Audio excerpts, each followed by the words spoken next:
Wyoming Governor Mark Gordon says he is not a fan of a state income tax and says a 7% corporate tax the Joint Revenue Committee passed last month has a long way to go before it would become law.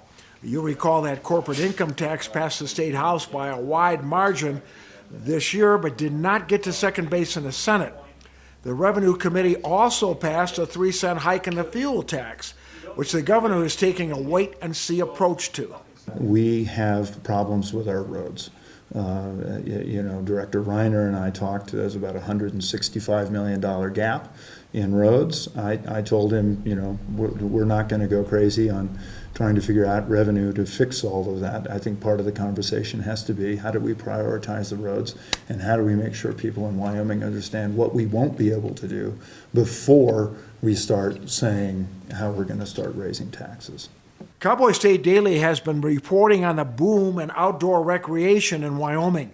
We asked the governor if a statewide lodging tax, which failed the legislature this year and last, would make more sense now in an industry that would attract a lot of outdoor enthusiasts from out of state.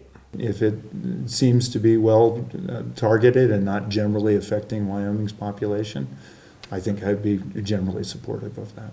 The governor also says he's concerned about the vaping epidemic among teens here in Wyoming.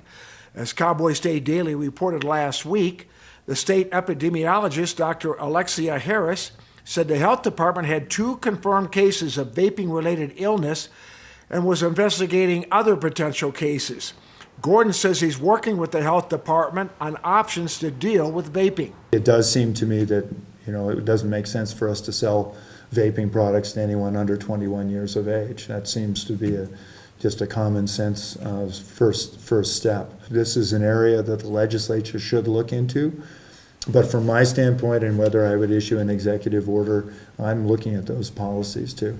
The governor says he would support a legislative effort giving cities and counties the ability to speed up collection of mineral production taxes and reclamation debts so cities and counties wouldn't be left with millions in unpaid debts when energy companies go under.